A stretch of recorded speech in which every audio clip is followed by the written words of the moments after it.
Right. Thank you so much. पुन्हा एकदा तुमचं मणिपुष्पक गुरुकुलवर स्वागत आहे. मी माया कोटीवाले एक दोन मिनिटात माझी छोटीशी ओळख तुम्हाला देते. आत्तापर्यंत आमच्या सोशल मीडियावरून तुम्हाला कळलंच असेल की मी कोण आहे. मी 2015 पासून या क्षेत्रात आहे. ओके, ज्योतिषशास्त्राचा अभ्यास करते, वास्तुशास्त्र शिकलेली आहे, इतर मोडॅलिटीज पण शिकलेली आहे. पण ज्योतिष हे माझी मुख्य आवड आहे, किंवा त्याला आपण असं म्हणू शकतो की पॅशन आहे ती माझी. मी जगते, खाते, पिते, झोपते, सगळं ज्योतिषाच्या माध्यमातून होतं. आणि 2021 पासून मी शिकवायला सुरुवात केली आहे. तुम्ही बऱ्याच लोकांनी मला वेदचक्षु म्हणजे जे उज्ज्वल पावल्यांचं चॅनल होतं तिथे पाहिलं असेल नक्षत्र शिकवताना. त्याच्यानंतर मी माझं स्वतःचं सुरू केलेलं आहे चॅनल, ज्याचं नाव आहे मणिपुष्पक गुरुकुल. परवा मी माझ्या ह्याचं रेकॉर्डेड सेशन्स पाठवले होते. आणि आज सर्वांसाठी मला आज अनेक लोकांचे किंवा काल रात्रीपासून कॉल येत आहेत की आम्हाला करायचंय पण आम्हाला जमत नाही, आम्हाला रेकॉर्डिंग मिळेल का, आम्हाला नोट्स मिळतील का. सो माझी शिकवायची पद्धत अशी आहे की तुम्ही माझ्या पीपीटीचे स्क्रीनशॉट घेऊ शकता. पण पण माझी इच्छाच एवढी आहे, किंवा माझी रिक्वेस्ट आहे रादर, की तुम्ही बसून जेवढं ऐकाल, जेव्हा लाईव्ह क्लास आपण अटेंड करतो ना, त्या लाईव्ह क्लासची एक एनर्जी वेगळी असते. आणि लाईव्ह क्लासमध्ये जेव्हा आता फिजिकली तर आपण नाही म्हणजे भेटू शकत आहोत, पण इथे आपण भेटतोय. सो त्यावेळेसची जी एनर्जी असते ती खूप वेगळी असते. सो शक्यतो प्रयत्न करा की तुम्ही अटेंड करा. मला मान्य आहे मी क्लासची वेळ सकाळची ठेवलेली आहे. त्याच्या मागे काहीतरी वेगळं कारण आहे जे कदाचित तुम्हाला नंतर कळेल. ओके. आणि मी जेव्हा म्हणते मी नोट्स नाही देणारे, इथे बरेच लोक आहेत की जे स्वतः प्रॅक्टिसिंग ज्योतिषी आहेत. आणि तुम्हाला माहितीये पत्रिकेतलं तृतीय स्थान म्हणजे आपले हात येतात, आणि जेव्हा आपण लिहितो, काहीतरी लिहितो, तेव्हा तृतीय स्थान ऍक्टिव्हेट करत असतो. आणि तृतीयाच्या समोर 180 अंशावर नवम स्थान, ज्याला आपण भाग्यस्थान म्हणतो. Okay. Yes. somebody has raised this thing. Can we take the questions later on? No problem, no problem. या. फक्त आवाज वगैरे नाही आला तर तेवढं मात्र मला प्लीज म्हणजे मेसेज करा कोणाला. ओके, कोहोसला मेसेज करू शकता, तेजस आहेत आपल्यासोबत, त्यांना करू शकता. सो 180 डिग्रीज मध्ये 180 अंशावर तुमचं नवम स्थान असतं. ओके. ज्याला आपण भाग्य म्हणतो, आणि सगळ्यांना वाटतं की माझा भाग्योदय व्हावा. असं भाग्योदय करून घेणं हे तुमच्या हातात आहे. जसं वामनराव पै म्हणतात, तुझं भाग्य तुझ्या हातात आहे, तुझं नशीब तुझ्या हातात आहे. कसं? Start writing down. किंवा आपल्याकडे बऱ्याच वेळा एक उपाय दिला जातो बरं का, अमुक अमुक जप, श्रीराम जय राम जय जय राम, इतके लाख वेळा लिहून काढा आणि मग ती पोथी आम्हाला द्या. ओके. का सांगितलं असेल त्यांनी? ते ह्या कारणासाठी. सर्वसामान्य माणसाला कळत नाही की काही गोष्टी का दिलेल्या असतात, पण त्याच्या पाठीमागे हे शास्त्रीय कारण आहे. आता ज्योतिष हे संपूर्णपणे एक शास्त्र आहे. So let's begin. Let me share my this thing. One second.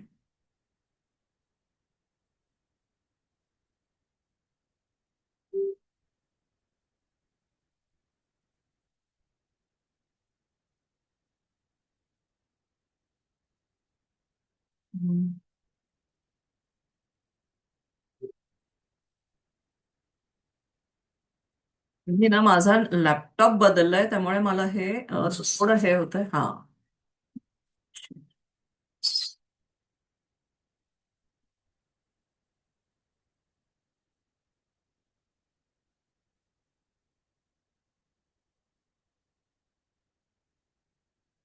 Okay.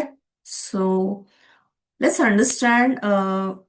Let's begin the process. एक एक आपला ज्योतिषाच्या अंतरंगात काय दडलं आहे हे समजावून घेऊयात. आजचं नक्षत्र उत्तरा भाद्रपद आहे. सो उत्तरा भाद्रपद नक्षत्रायै नमः, त्या नक्षत्राचे आशीर्वाद घेऊयात. ओके. आणि लेट्स बिगिन. पंचांग, पंचतत्व आणि आयुष्य. पंचांग, पंचतत्व याच्या माध्यमातून आयुष्याला काय अर्थ आहे हे आपण समजून घेऊयात. म्हणजे तुम्ही ज्या लोकांनी 99च्या कोर्सला ऍडमिशन घेतलीये त्यांच्यासाठी हे आहे. पण इथे बरेच लोक असे आहेत की ज्यांनी माझा पूर्ण कोर्स, हा माझा पूर्ण 11 महिन्याचा कोर्स असणार आहे, ह्याच वेळांमध्ये, आणि असंच आठवड्यातनं 2 दिवस, प्रत्येक सेशन 1.5 तासाचं, की ज्यात मी संपूर्ण आत्ता ज्योतिष म्हणजे काय, पंचतत्व, पंचांग आणि पुढचे बेसिक ते मिड ऍडव्हान्स लेवल पर्यंत हा असा पूर्ण कोर्स असणार आहे. त्याची माहिती तुम्हाला नंतर देईन मी. पण सगळ्यांचं सुरुवात इथूनच होतीये.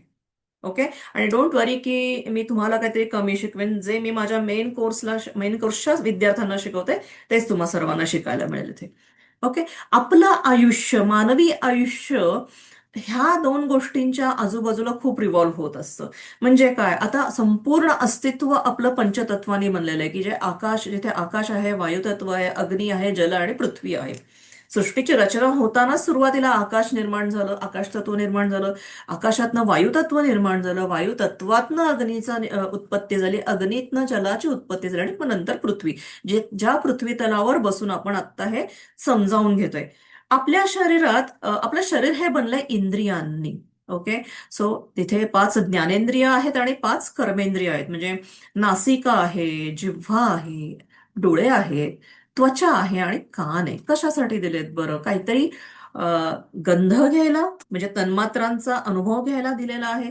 गंध आहे, रस चाखायला दिलाय. आता इथे फक्त जिव्हा दिली, ह्याच्यासोबत आपले प्रायव्हेट पार्ट्स पण येतात ना, की जे प्रोक्रिएशनसाठी लागतात.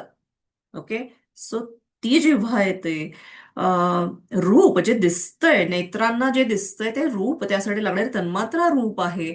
स्पर्शाची आपल्याला काय म्हणतात, स्पर्श नामक तन्मात्राचे आपल्याला आशीर्वाद आहेत म्हणून आपल्याला स्किन दिलेली आहे त्यासाठी, किंवा स्किन आहे म्हणून स्पर्श कळतो. आणि ऐकण्याची शक्ती आहे म्हणून शब्द कळतात. ओके. सो हे 5 तन्मात्रा आहेत आणि ह्याच्यासाठी कर्मेंद्रिय, कर्म कोण करतंय? खाण्याचं काम मुख तोंड करतंय. हाताने आपण खात असतो, हात आले ह्याच्याकडे, ह्याच्यात जिव्हेला, तोंडात जाऊन खाण्यापर्यंत तिथे ते लागतंय. नंतर पाय आहेत, पायांमध्ये सुद्धा अग्नी असतो, पण पाय नसते बघा. तुम्ही जे मॉर्निंग वॉकला कितीतरी लोक जातात, थोडंसं चालल्यावर कसं वाटतं, गरम वाटतं की नाही, मग स्वेटर काढावंसं वाटतो की नाही, तसं आहे. तर पायांकडे पण अग्नितत्व आहे. प्रजननाचे अंग आहे त्याच्यात आणि गुदद्वार आहे, राईट. आणि 4 अंतःकरण आहेत, की जे मन, चित्त, बुद्धी आणि अहंकार ह्याच्या माध्यमातनं आपण आजूबाजूचं जग काय आहे हे समजून घेत असतो, राईट. थोडं हे समजून घेऊयात. ही एकच स्लाइड माझी फक्त इंग्लिशमध्ये असेल, की आपल्या कारण माझी एक पद्धत आहे की पिंडी ते ब्रह्मांडी, मग ते ब्रह्मांडी ते पिंडी आहे का हे सुद्धा आपण समजून घ्यायचंय. तर सोलार सिस्टम आहे हे आपल्याला माहिती आहे. ओके. त्याच्यात वेगवेगळ्या गॅलेक्सीज आहेत. ओके. अनेक गॅलेक्सीज आहेत. म्हणजे 11व्या अध्यायात जेव्हा विश्वरूप दाखवतात, गीतेमधल्या 11व्या अध्यायात जेव्हा विश्वरूप दाखवतात श्रीकृष्ण, ते म्हणतात की मी एक, तू आत्ता तुला जे दिसतं ते एक ब्रह्मांड आहे, असे अनंत ब्रह्मांड आहे. अनंत ब्रह्मांडांना आपण गॅलेक्सी म्हणतो. आणि आत्ताचं सायन्स सुद्धा मल्टिव्हर्सेस, ओके, युनिव्हर्स, वेगवेगळ्या युनिव्हर्सला सपोर्ट करतं. सो स्पेस, युनिव्हर्स आणि सोलार सिस्टम काय आहे थोडंसं समजून घेऊ. म्हणजे ग्रह, तारे, कॉमेट्स, ऍस्ट्रॉइड्स हे कुठून आले बरं, काय झालं? मॉडर्न सायन्स म्हणतं काहीतरी बिग बँग नावाची गोष्ट झाली, मोठा धमाका झाला आणि त्यातनं विश्वाची उत्पत्ती झाली. कोणी काढलं हे शोधून? तर 1927 साली जॉर्ज लमॅत्र नावाचा एक सायंटिस्ट होता. ते म्हणाले की इतक्या वर्षापूर्वी, 3.8 बिलियन वर्षांपूर्वी युनिव्हर्स हे एका एका बिंदूपासून सुरू झालं. ओके. असं त्यांचं म्हणणं आहे, राईट. मग युनिव्हर्स, आणि झालं कसं, ते स्प्रेड होत गेलं, ते एक्सपांड होत गेलं आणि इतकं वाढलं की जितकं आता आपण या क्षणाला आहोत. गॅलेक्सी म्हणजे काय असते? हो, गॅलेक्सी म्हणजे आकाशगंगा. ओके. ही काय असते? It is a collection of gas. खूप सारे गॅसेस असतात, खूप सारे डस्ट असते आणि खूप सारे तारकांचा समूह आणि त्यांची सोलार सिस्टम, म्हणजे सूर्यमाला, ह्याला मिळून गॅलेक्सी असं म्हणतो आपण, राईट. आणि गॅलेक्सी मध्ये आपली, तिच्यात एक ग्रॅव्हिटी असते, म्हणजे गुरुत्वाकर्षण शक्ती असते, जी एकमेकांना धरून चालते, अशी ही गॅलेक्सी असते. आणि मग त्याप्रमाणे ते फिरत असतात एकमेकांभोवती. अशा अनेक गॅलेक्सीज किंवा अशा अनेक अ, ज्याला आपण युनिव्हर्स म्हणतो, आहेत, एक्झिस्टंट आहेत. ओके. आपण ज्या गॅलेक्सीमध्ये राहतो त्याचं नाव आहे आकाशगंगा किंवा मिल्की वे. आणि त्याच्यात एक मॅसिव्ह ब्लॅक होल असतो. मॅसिव्ह ब्लॅक होलचा संबंध ज्योतिषाचे घ्यायचा झाला तर काय आहे, तिथे कुठेतरी आपल्याला आत काय दडलंय ते कळत नाही. तेच आपल्याला 2 ग्रह सांगतात की ज्यांना खरंच अस्तित्व नाही, आणि ते तरी ते आहेत, जे चंद्राचे पुत्र आहेत. चंद्र आहे म्हणून त्या दोघांना अस्तित्व आहे. ओके, ते आहेत म्हणून हे ब्लॅक होल आहे. राईट. राहू आणि केतू समजून घेऊयात पुढच्या प्रवासात काय आहेत ते. सो हे मी नासाच्या साईटवरनं घेतलेलं आहे. अं,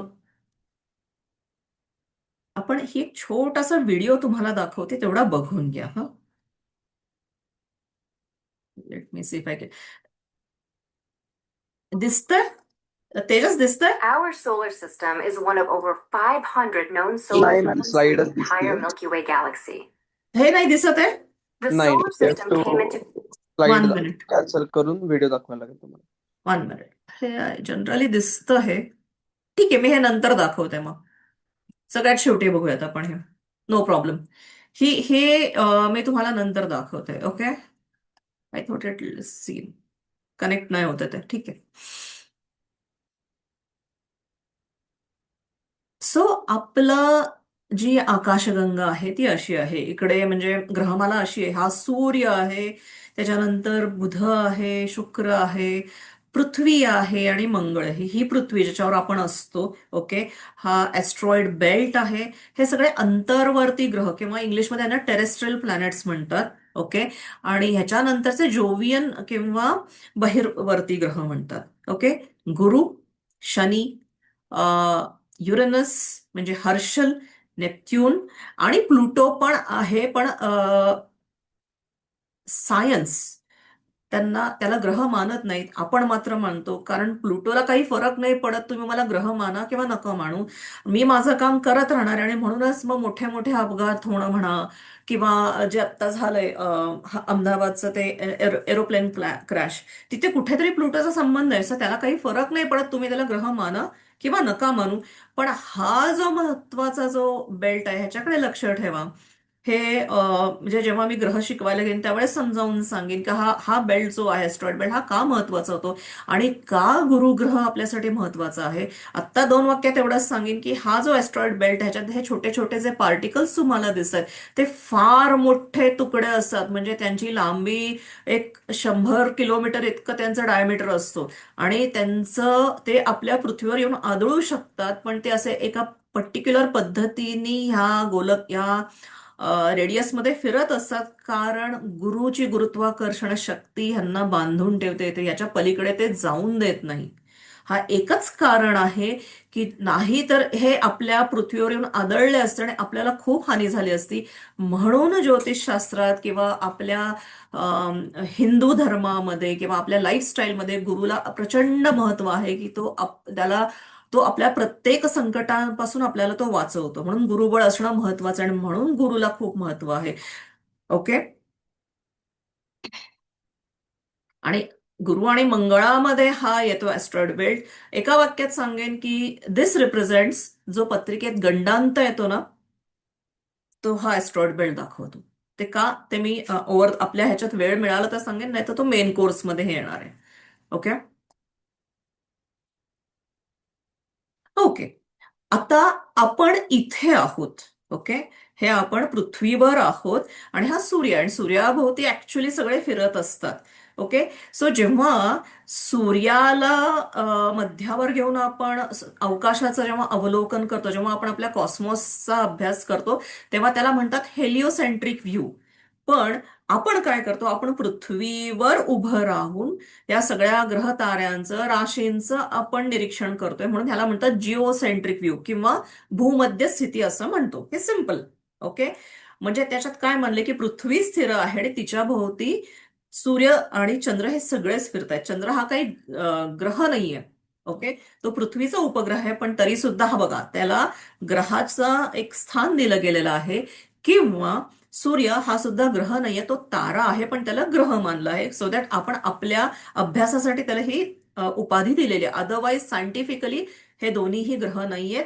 हा प्रकाशाचा गोलक आहे, हा उष्णतेचा तारा आहे. राईट. आणि हा परावर्ती ग्रह आहे, जो सूर्यापासून मिळणारा प्रकाश आपल्याला आणून देतो. आणि चंद्र महत्वाचा का होतो, कारण तो पृथ्वीच्या सर्वात जवळचा आहे. म्हणून चंद्राच्या वातावरणात काही बदललं किंवा चंद्र त्याच्या कलांमध्ये बदलला की पृथ्वीवर त्याचे आपल्याला होणारे बदल जाणून येतात. म्हणून आपल्यासाठी पौर्णिमा आणि अमावस्या खूप वेगळ्या पद्धतीने काम करतात. ओके. आणि ह्या सगळ्यांचा जेव्हा आपण अभ्यास करतो, ओके, ह्या वेगवेगळ्या तारकांचं जे तारकापुंज म्हणजे ज्योतिष हे ऑब्झर्वेशनल सायन्स आहे. त्याला खूप निरीक्षण करावं लागतं की कोण कसं दिसतंय, कसं वागतंय, अवकाशातलं निरीक्षण, त्याचं आपण इथे पृथ्वी तलावर आपल्याला कसं दिसतंय हे आपण बघत असतो. राईट. सो जेव्हा आपले जे पूर्वी आपले ज्यांनी कोणी हे शास्त्र लिहून काढलंय, जे ऋषी होते ते काही सर्वसामान्य लोक नव्हते. ओके. ते वेगळेच होते की त्यांना विदाऊट दुर्बीण नसतानाही त्यांना इतके हजारो लाईट इयर्स म्हणते मी, इतके हजारो लाईट इयर्स दूर असलेले ग्रह, तारका आणि त्यांच्या एनर्जीज कळत होत्या. मग तेव्हा त्यांनी जे जे ऑब्झर्व केलं आणि मग त्यांनी प्रत्येक एकेका प्राण्याचं सिंबल एका तारका समूहाला त्यांनी दिलंय. ओके. मग कुठेतरी ही सिंह रास आहे, कुठेतरी मिथुन रास आहे, कुठेतरी वृषभ रास आहे ही अशी. ओके. आणि मग ते जे दिसलं आणि त्याचे अंशकला विकला हे पत्रिकेवर मांडत गेलं. सो ही अशी आपली पत्रिका असते. सो जन्मकुंडली म्हणजे काय, ही अशी मांडली गेलेली आहे. ओके. जे बेसिकली ही सगळ्यांना काय माहिती, ही नॉर्थ इंडियन स्टाईल ही आपण ही जास्त वापरतो. दक्षिणेत साऊथ इंडियन स्टाईलमध्ये वापरतात आणि ईस्टला ओरिया स्टाईल किंवा म्हणजे ही अशी वापरतात. ओके. सो अशी एक मान्यता आहे, जेव्हा आपण ही ही स्टाईल वापरतो ना, तर ही पत्रिका जेव्हा आपण वापरायला शिकतो, तेव्हा आपला शुक्र चांगला होतो किंवा ज्यांचा शुक्र चांगला आहे ते जास्त करून ही पत्रिका वापरायला बघतात. ही जेव्हा बघतो तेव्हा तुमचा गुरु चांगला असायला लागतो इथे. ओके. आणि ही जी बेंगॉली किंवा ईस्ट इंडियन स्टाईल आहे त्याच्यासाठी तुम्हाला रवी चांगला असायला लागतो. आणि एक वेस्टर्न एस्ट्रॉलॉजर जे वापरतात सर्क्युलर, तो चंद्र चांगला होतो त्याच्याने. ओके. हे फक्त ओळख देते तुम्हाला मी आज काय आहे पत्रिका आणि कसं असतं. सो जेव्हा मी म्हंटल की हे सगळं जेव्हा विश्वाची उत्पत्ती झाली, विश्वाचं निर्मिती झाली, आकाश बनलं, तारे बनले, ग्रहगोल सगळं काही बनलं, सगळ्यात पहिलं कुणी नोटीस केलं असेल हो? कोण असा होता पहिला माणूस? कोण होतं की त्या अथांग आणि अनंत असं अंतरिक्षातच सगळे पसरलंय, मग त्याचं अवलोकन कोण करत होतं? कोण होता पहिला ॲस्ट्रॉनॉमर? सो ज्याला आपल्या शास्त्रात आपण म्हणतो महाविष्णू आपण म्हणतो, की तो वाटतोय, तो समुद्रात, तो अथांग अशा क्षीरसागरात तो पहुडलेला आहे. ओके.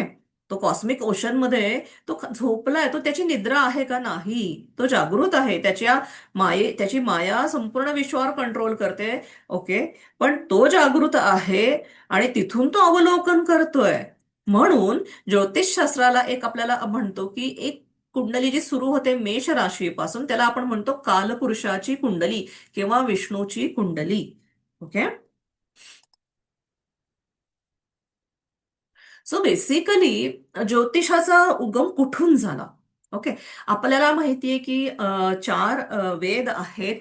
ऋग्वेद, सामवेद, यजुर्वेद आणि अथर्ववेद. राईट.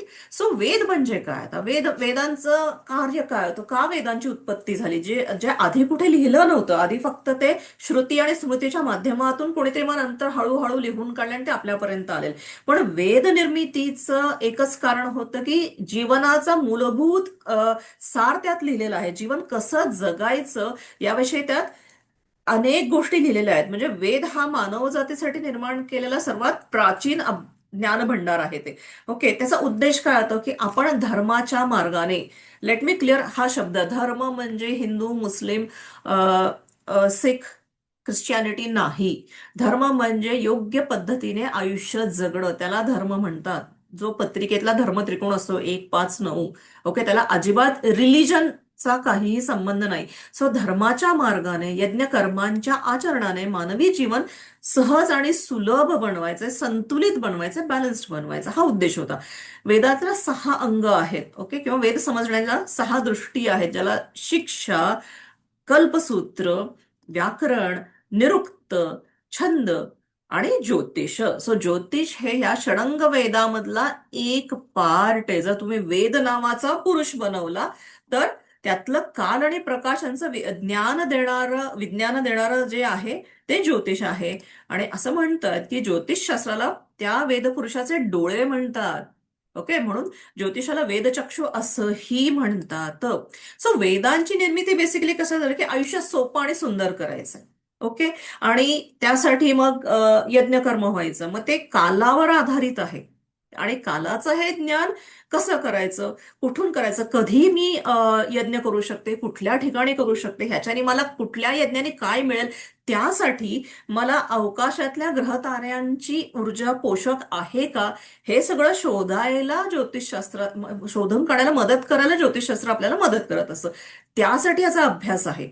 पण हेतू काय आहे की आयुष्य सोपं आणि सुंदर करायचंय.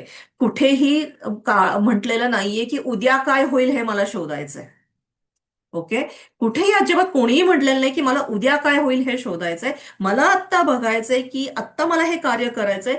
त्यासाठी मला आजूबाजूच्या निसर्गाकडून किती पोषक ऊर्जा मिळतीये, एवढंच आहे. आणि त्याच्या पुढचं मी तुम्हाला सांगते की ज्योतिष आणि ते करण्यासाठी मी तयार आहे का, हा प्रश्न स्वतःला विचारायचा आहे. मी काय एनर्जी घेऊन आली, मी काय कुठलं बीज माझ्या आत आहे. जर माझ्याकडे अमुक अमुक बीज असेल तर मला हा यज्ञ किंवा ही पूजा चालणार आहे का, हे समजून घ्यायला. आणि पूजा पाठ किंवा यज्ञ कर्म हे अ, अ, तुम्हाला दैववादी बनवायला नाही दिलेले आहेत वेदांनी. ओके. थोडंसं समजून घ्या की मी आज हा यज्ञ केला, मी आज ही पूजा केली तर मला हे मिळणार आहे. नाही, त्याच्यासाठी नाहीये. आपण सगळ्यात महत्वाचा एक धडा किंवा एक मेसेज ज्योतिषशास्त्र आपल्याला देतं की जसं आपलं मराठीत गाणं आहे, एक धागा सुखाचा 100 धागे दुःखाचे, जरतारी हे वस्त्र मानवा तुझ्या आयुष्याचे. मग एक धागाच आहे सुखाचा आणि 100 धागे दुःखाचे. लाईकवाईज पत्रिकेत फक्त दोनच शुभ स्थान आहेत, पंचम आणि नवम. पहिलं स्थान सुद्धा हे अ, त्रिकोणातलं आहे, तर पण ते केंद्रस्थान पण आहे, ते कष्ट करायला लावतं. ओके.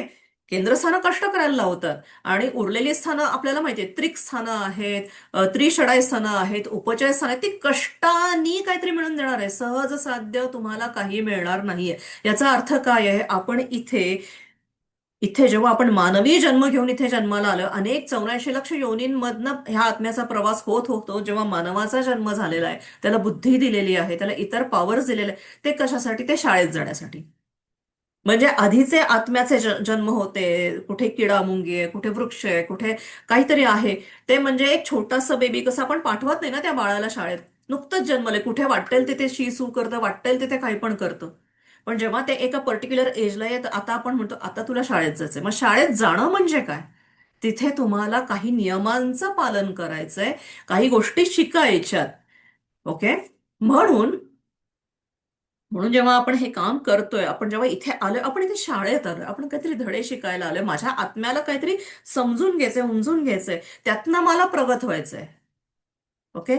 अजून थोडंसं विषयांतर होईल कदाचित, पण आपला आत्मा जो असतो त्या आत्म्याचं पण, जसं आता तुमचं माझं माझं वय किती आहे, माझं 55 पूर्ण आहे, दुसरं कोणीतरी असेल 16चं असेल, दुसरं कोणीतरी असेल 22चं असेल, 27चं असेल, कोणी 80चं पण असू शकतं आपल्या ग्रुपमध्ये. आता हे शरीराचं वय आहे.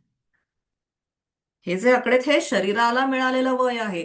पण तुमच्या माझ्या सर्वांमध्ये एक आत्मा आहे, जो जो छोटासा मिणमिणता दिवा आहे, त्याचं वय काय आहे, त्याला पण एक वय असतं ना. सो काहींना असं म्हणतात, एक ती कन्सेप्ट आहे की बेबी बेबी सोल्स आहेत, इन्फंट सोल्स आहेत, ऍडल्ट सोल्स आहेत आणि मॅच्युअर्ड सोल्स आहेत. इन्फंट म्हणजे काहीच कळत नाही, म्हणजे अंथरुणातच शिसू करणार. Sorry, baby. इन्फंट म्हणजे काहीतरी कळतंय, थोडंफार प्रगती झाली त्या आत्म्याची. ग्रोन अप सोल म्हणजे ओके, व्यवस्थित तुमच्या माझ्यासारखे नॉर्मल माणसं जे असतात ना, ते नीट वागतात, पण तरी सुद्धा अजूनही माझा जन्म कशाला झाला हे नाही कळत. आणि जे मॅच्युअर्ड सोल आहेत, त्यांना माहितीये की माझा कुठेतरी का मी जन्माला आलीये, मी का करतेय काही गोष्टी. असं प्रत्येकाचं वय असतं. पण हे सगळे ह्या पृथ्वी तलावर आपण येतोय आणि शाळा शिकतोय, सो दॅट आपण त्या न्यू बॉर्न किंवा अगदी बेबी सोल पासून मॅच्युअर्ड सोल पर्यंत आपल्याला जायचं. आणि त्याच्यानंतर जो परमेश्वर आपल्याला सामावून घेतो, त्याला आपण मोक्ष म्हणतो. म्हणजे आपण, आपलं घर तिकडे, हे हे भाड्याचं घर आहे इथे. एनिवेज, थोडंसं विषयांतर झालं. सो ही अशी पत्रिका असते. हे सगळ्यांना माहिती आहे. हे फर्स्ट हाऊस, प्रथम स्थान आणि अँटी क्लॉकवाईज वेने ही पत्रिकेतली ग्रह फिरतात. ग्रह सुद्धा असेच भ्रमण करतात. First house, second, third, fourth, fifth, six up to 12th house. इथे मेष रास येते, मग वृषभ येते द्वितीयात, तृतीयात मिथुन, कर्क, सिंह, कन्या, तुळ राशी, अष्टमात वृश्चिक रास, नवमात धनुरास, दशमस्थान जे खूप महत्वाचं आहे करिअरसाठी, तिथे मकर रास येते, 11व्या स्थानी कुंभ रास येते आणि 12व्या स्थानी मीन रास येते. पत्रिका संपते. म्हणजे मेष ते मीन असा प्रवास आपला आत्मा अनेक जन्मांमधनं करत असतो. Okay. So basically one second, मला हे थोडंसं नीट आहे. हा. सो खगोलशास्त्र काय आहे? What is astronomy? आकाशातले ग्रह तारे, त्यांच्या स्थिर गतीचा, त्यांतल्या वातावरणांचा आपण जो अभ्यास करतो ते ऍस्ट्रॉनॉमी, खगोलशास्त्र म्हणतो. आणि ज्योतिषशास्त्र म्हणजे ग्रहमंडल, नक्षत्रमंडल, तारकामंडल, त्यांच्या वेगवेगळ्या गती, त्यांच्या गुरुत्वाकर्षणाचा पृथ्वीवर म्हणजे तुमच्या माझ्यावर, मानवी आयुष्यावर आणि संपूर्ण सजीव सृष्टीवर होणाऱ्या परिणामांचा अभ्यास ज्योतिषशास्त्र आहे. तर ज्योतिषशास्त्राचा एक अभ्यास केला म्हणजे ते शब्द कुठून आला? द्युतपासून द्युती नामक हा एटिमॉलॉजिकली शब्दांचा जेव्हा आपण अभ्यास करत होतो, सो तेव्हा द्यचा जेव्हा ज होतो आणि त्याचा जो विसर्ग आहे त्याचा अर्धा सु होतो, म्हणजे द्युतीपासून ज्योती ही ज्योतिषू आणि असं करत ज्योतिष. अर्थ काय? प्रकाश देणं, दीप्ती देणं, प्रभा देणं, उजेड पाडणं. तुम्ही एखाद्या अंधाऱ्या खोलीत गेले की तुम्हाला काय वाटतं? पहिल्यांदा आपण दिव्याचं बटन शोधतो का? कारण तिथे आहे काय हे कळायला पाहिजे ना.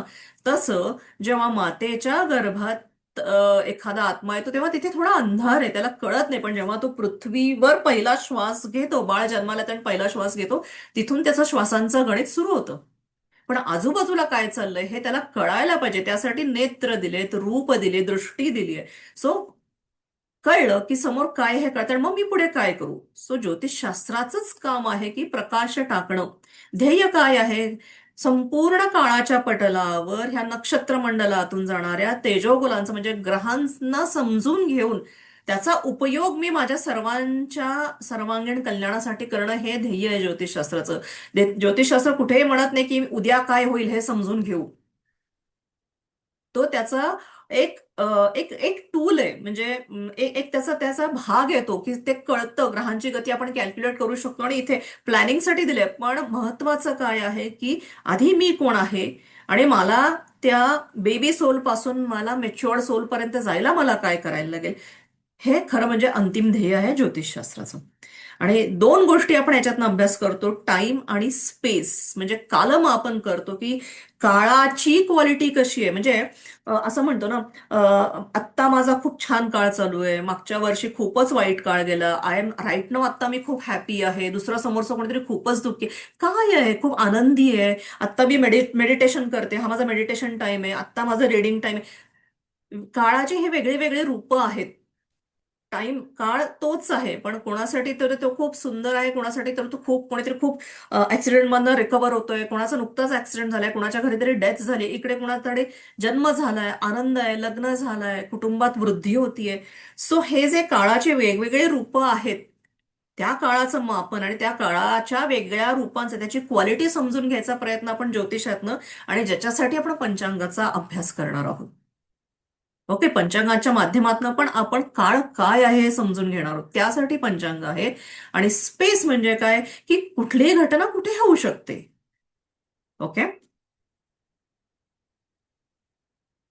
सो कुठलीही घटना कुठे होऊ शकते, म्हणजे कधी, केव्हा, कुठे आणि कशी, याचा अभ्यास आपण समजून घेतो. वेन, वेअर अँड हाऊ या प्रश्नांची उत्तरं ज्योतिषशास्त्रामधनं मिळू शकतात. सो ज्योतिषाचे 3 विभाग आहेत. त्रिस्कंद ज्योतिष म्हणतात त्याला. सिद्धांत, संहिता, होरा किंवा जातक स्कंद. आता सिद्धांत म्हणजे काय? बेसिकली हे सिद्धांत म्हणजे अंकगणित, बीजगणित, ग्रहांच्या गती त्याच्यावरून केलेलं कालमापन. ओके. म्हणजे ज्याच्यावरून सूर्य सिद्धांतासारखे ग्रंथ लिहिले गेलेले आहेत. संहिता म्हणजे ग्रहांच्या भ्रमणांचे संपूर्ण विश्वावर, चराचर सृष्टीवर होणारे परिणाम. मग उल्कापात आहे, धूमकेतू आहे, शकुन आहे, होणारी ग्रहणं आहेत. ओके. किंवा ज्याला आपण मेदिनी म्हणतो, ह्या सगळ्यांचा विचार संहितेमधनं करतो. आणि होराशास्त्र किंवा जातक स्कंद जिथे तुमच्या माझ्या आयुष्याचा विचार केला जातो आपल्या जन्माच्या वेळेनुसार, स्थानानुसार आणि काळानुसार, म्हणजे त्या पर्टिक्युलर डेट, टाइम आणि प्लेस, DTP.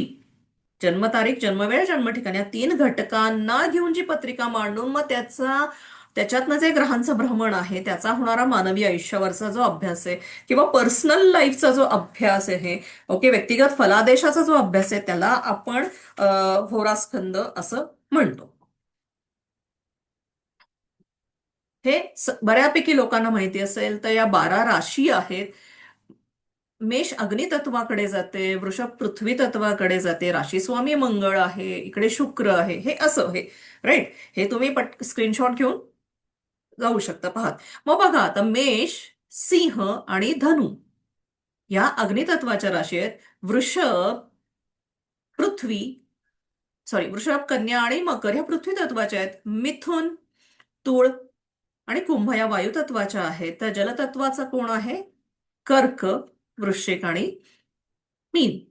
मग आकाश तत्व कुठे कुठे गेलं? आकाश तत्व, आकाश तत्वाचं काय झालं? आकाश तत्वाला राशी का नाही दिली?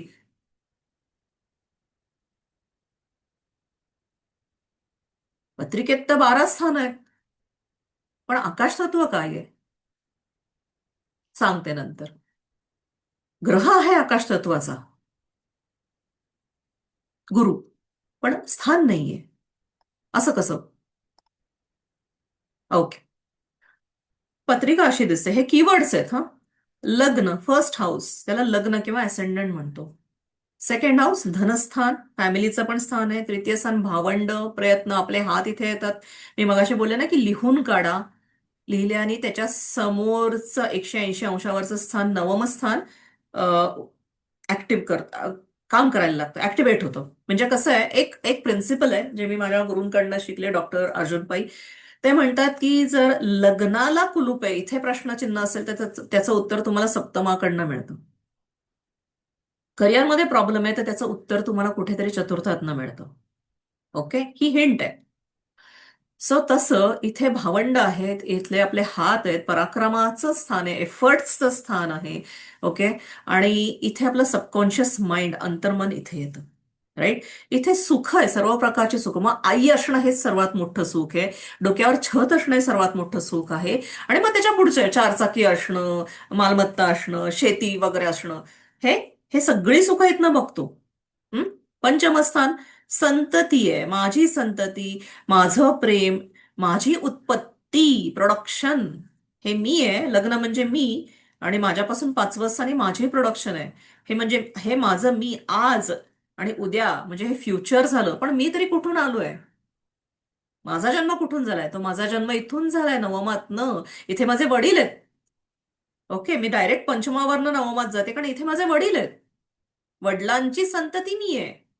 सो म्हणजे फर्स्ट हाऊस हे प्रेझेंट टेन्स, वर्तमान काळ, भविष्य काळ पंचम, आणि नवम स्थान हे भूतकाळ. ओके. कीवर्ड लक्षात ठेवा, परत परत रिपीट होऊन तुम्हाला कळणार आहे. षष्ठ स्थान प्रमुख रिपू स्थान आहे. सगळे षड्रिपू इथे दडलेले असतात. जिथे 6, 8 आणि 12 लिहिलंय ह्यांना त्रिक स्थान म्हणतात. दुःस्थान, त्रिक, अतिशय वाईट असलेली स्थानं. सप्तम स्थान जाया किंवा पार्टनर, लाईफ पार्टनर, पत्नी आणि बिझनेस पार्टनर, आणि व्यवसाय सुद्धा सप्तमातनं बघतो कारण ते तुळ रास येते. अष्टम स्थानात वृश्चिक रास येते. आणि मृत्यू, मृत्यू म्हणजे शारीरिक मृत्यू असं नाही, काहीतरी संपूर्ण नवीन सुरू होत असतं. ओके. सो ट्रान्सफॉर्मेशन हा मला आवडणारा शब्द आहे. परवलीचा शब्द अष्टमाचा ट्रान्सफॉर्मेशन. नवम स्थान भाग्य आहे, उच्च शिक्षण आहे. ओके. माझा जन्म, आत्म्याचा जन्म इथे झालाय, तो पैसा कसा कमवायचा, हे धन म्हणजे माझी फॅमिली आहे. लहानपणी होणारे माझे संस्कार आहेत, ते मोठं धन आहे. आयुष्यात जेव्हा संकट येतात तेव्हा व्यक्ती संकटकाळी कसा वागतो हे त्याचं सेकंड हाऊस सांगत असतं. म्हणून तर हे संपत्ती असते, तुमच्यावर झालेले संस्कार. म्हणून आपल्याकडे म्हणतात की मुलगी किंवा मुलगा चांगल्या संस्कारी घराचा असावा. बाकी कष्ट करायला आहेतच ना. 2, 6, 10 आणि कर्मस्थान आहेच आहे कष्ट करून पैसे कमवायला. पण हे जे संस्कार आहेत जे लहानपणी मिळतात ते फार महत्वाचे आहेत. ओके. सो हे प्रमुख धन आहे. आणि सगळं आपले आयुष्य रोजचे खर्च करून जे बँकेत पैसे उरलेले असतात, मग तुमचे ते दागदागिने असू दे, तुमची प्रॉपर्टी असू दे, ओव्हरऑल तुमचा साठलेला पैसा इथे असतो. राईट.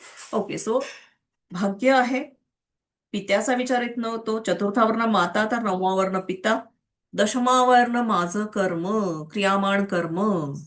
ओके, 11व्या स्थानावरनं सगळ्या प्रकारचे लाभ, मित्रमैत्रिणी, म्हणजे मी इथे काम केले की त्याचा लाभ. ओके. आणि 12th हाऊस हे व्ययस्थान आहे. व्यय म्हणण्यापेक्षा मला ह्याचं असं नाव वाटल्यावं असं वाटतं की हाऊस ऑफ लेटिंग गो. काहीतरी सोडायचंय. ते काय सोडायचंय ते आपल्याला उत्तरं माहिती असतात, पण आपण सोडत नाही, आपल्याकडनं सुटत नाही. म्हणून ते आपल्याकडनं काढून घेतलं जातं आणि मग त्यावेळेस म्हणतो, अरे अरे, गेलं, व्यय झाला, लॉस झाला. Rather than house of losses, it is a house of letting go. आणि जेव्हा आपण हाऊस ऑफ लेटिंग गो म्हणजे आपण काहीतरी सोडून देतो मनापासून, की नाही ठीक आहे, नाही मिळत आहे, राहू दे, नकोय. मग त्यावेळेस इथला केतू पॉझिटिव्हली काम करतो. ओके.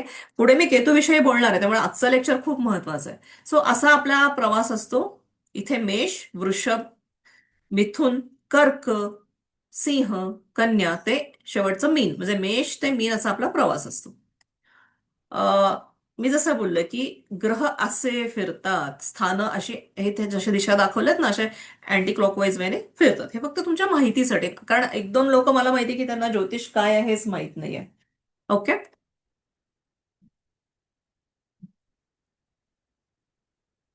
ओके. आपल्याला माहितीये गायत्री मंत्र, ओम भूर्भुवः स्वः तत्सवितुर्वरेण्यम भर्गो देवस्य धीमहि धियो यो नः प्रचोदयात. ओके. ही त्यातली 3 अक्षरं काय आहेत महत्वाची? हा, ही महत्वाची अक्षरं काय आहेत? ओके. ही पत्रिका आपण मगाशीच बघितली. सो स्वह, स्वह मीन्स स्वर्ग लोक, रेसिडेन्स ऑफ गॉड, जिथे नक्षत्रांचे रेसिडेन्स असतात, नक्षत्रांची स्थानं असतात, त्याला आपण स्वह म्हणतो. ओके. भुवः काय आहे? ही सोलार सिस्टम आहे, मिड हेव्हन्स. ओके. ग्रहमाला, राशी ज्या असतात त्या मध्यावर असतात. आणि भूलोक, भुवनलोक, पृथ्वी तल आहे, जिथे आपल्याला भावभावना आहेत, जिथे आपल्याला फिलिंग्ज आहेत. ओके. ते लोकेशन, पृथ्वीवरचं लोकेशन. आणि भाव आणि भव, या भावनांवरनं पत्रिकेतले भाव हा शब्द आलेला आहे. पहिला भाव, दुसरा भाव, तिसरा भाव, चौथा भाव, 10वा भाव, 11वा भाव असं म्हणतो आपण. राईट. ग्रह, कोण असतात ग्रह? ओके. जे सतत फिरत असतात, की ते काहीतरी ग्रहण करतात आणि एका ठराविक गतीने ते सतत भ्रमण करत असतात ते. ओके. मग राशी, मला हा राशी हा शब्द जास्त आवडतो. इंग्लिशमध्ये त्याला साईन म्हणतात किंवा ग्रहांना इंग्लिशमध्ये प्लॅनेट म्हणतात. प्लॅनेट या शब्दाचा ऍक्च्युअल अर्थ असा आहे. ओके. प्लॅनेट या शब्दाचा ऍक्च्युअल अर्थ असा आहे की काय म्हणतात ते, वॉन्डरर्स, भटकणारे. ग्रह भटकतात का हो? आपल्याला माहिती आहे, रवी दररोज 1 अंशाने पुढे जातो. ओके. चंद्र दररोज 12 अंश काही कलांनी पुढे जात असतो. हं? किंवा शनी, जर रवीला 1 अंशाने पुढे जायला 1 दिवस लागतो, तर शनीला 1 अंश पुढे जायला 30 दिवस लागतात. हे त्यांच्या गती ह्या ठरलेल्या आहेत, त्या कधीही बदलत नाहीत. फक्त ह्या वर्षी गुरु आत्तापासून ते 2032 पर्यंत अतिचारी झालाय, किंवा शीघ्रचारी हा योग्य शब्द ठरेल. की ज्याला एका राशीत राहायला 12 महिने लागतात, तिथे तो 12च महिने काढतोय, पण मधल्या काळात तो पटकन पुढच्या राशीत जातो आणि पाठीमागे येतो. Okay. Okay. Just a second, हा, just a second, just a second. Please hold करा.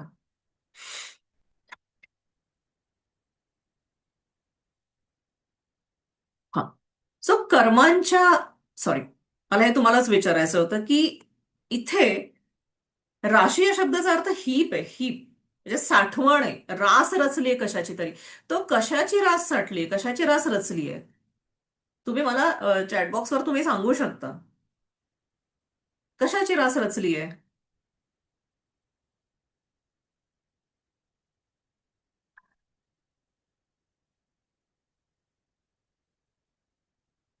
नाही, मला इथे दिसत नाही. रास कशाची रचली आहे? कर्मांची, करेक्ट. किमया परफेक्ट. म्हणून तर आपण ज्या ज्योतिषामध्ये आपण जो शब्द दिलाय की राशी, हा जास्त मला योग्य शब्द वाटतो. या परफेक्ट. कर्म. Let's go back to the session.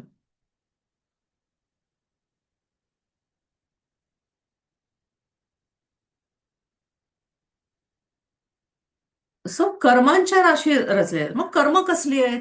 संचित आहे, प्रारब्ध आहे, क्रियामाण आहे. संचित म्हणजे आपले जे अनेक जन्म झालेत, मग ते एक झाडाच्या रूपात झालेले असू देत, झाडाच्या रूपात जे झालेले असू देत, किंवा किड्या मुंग्याच्या ह्याच्यात असू देत, किंवा मानवी रूपात जे कर्म झालेलं आहे, ती कर्म. ओके, ते सगळ्याचं एकत्रित साठवून जे ठेवलं ते संचित कर्म आहे.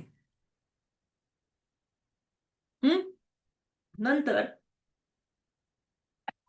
प्रारब्ध म्हणजे आता कर्म साठलेली आहेत, त्यातलं काय आपण, त्यातले धडे आपण भोगणं उपभोगणं हे काय एकत्र नाही करू शकत, कारण मानवी आयुष्याला मर्यादा आहेत किंवा कुठल्याही आयुष्याला मर्यादा आहेत. मग त्यातलं ह्या जन्मात मी काय भोगणार आहे ना, ते प्रारब्ध. आणि आत्ता ते भोगत असताना पण मी काहीतरी कर्म करते, आता मी तुमच्याशी बोलतेय, सो हे माझं कर्म आहे, ह्याला क्रियामाण कर्म म्हणतात.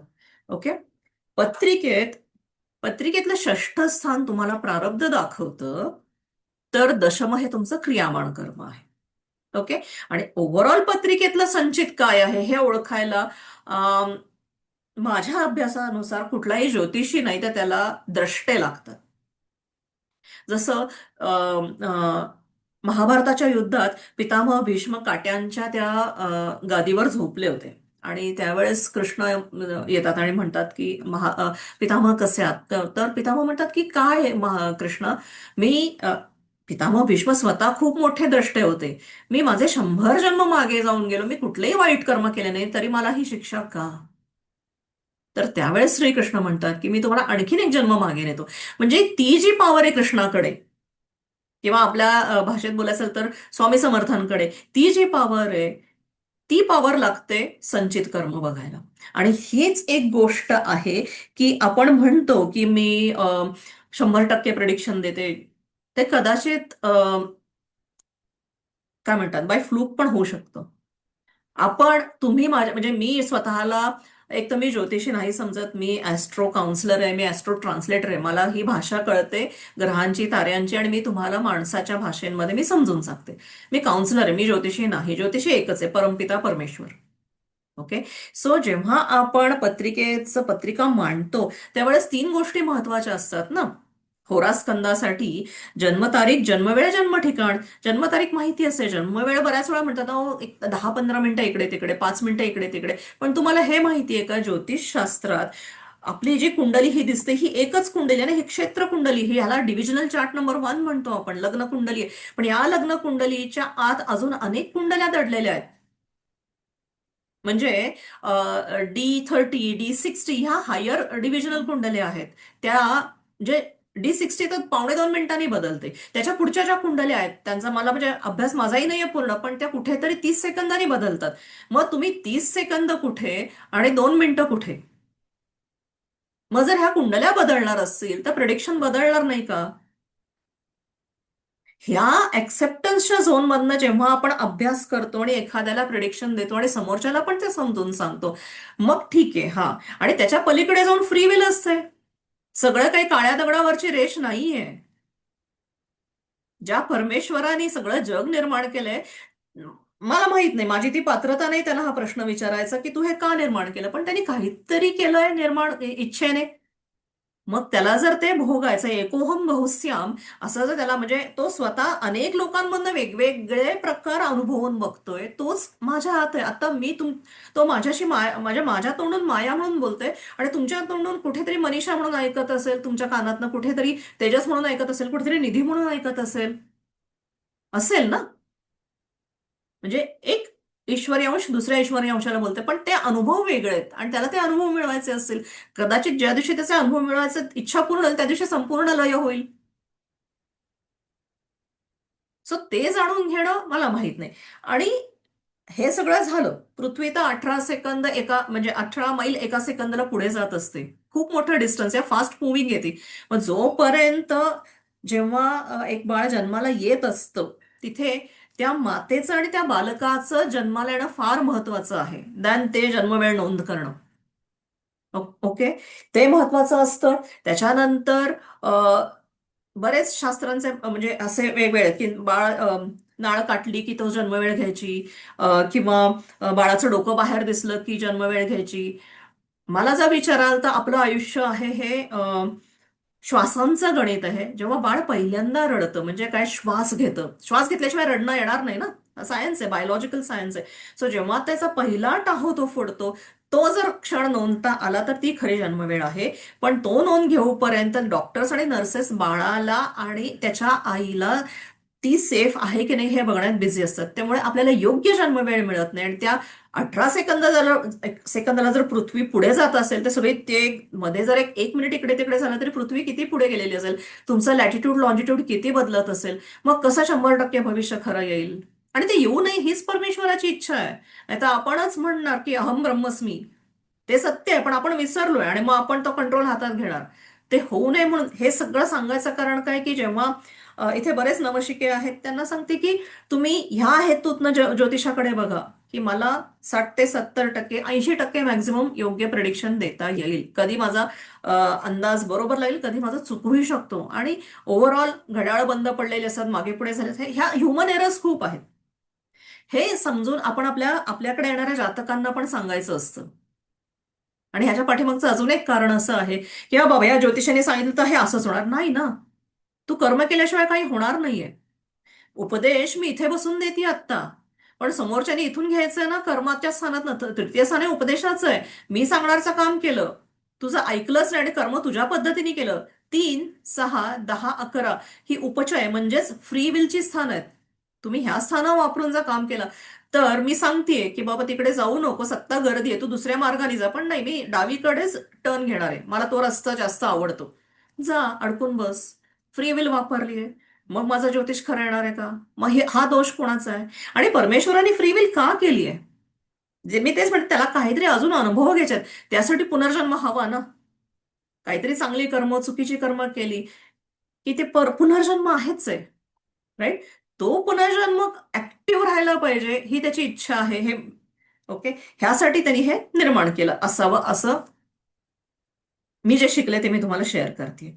सो आपला जन्म कशासाठी झाला, मग त्यातल्या नवग्रहांचा रोल काय आहे, हे थोडंसं पंचांग सुरू व्हायच्या आधी थोडंसं समजून घेऊ, कारण तुम्हाला त्याचे इंटेन्सिटी नंतर कळणार आहे.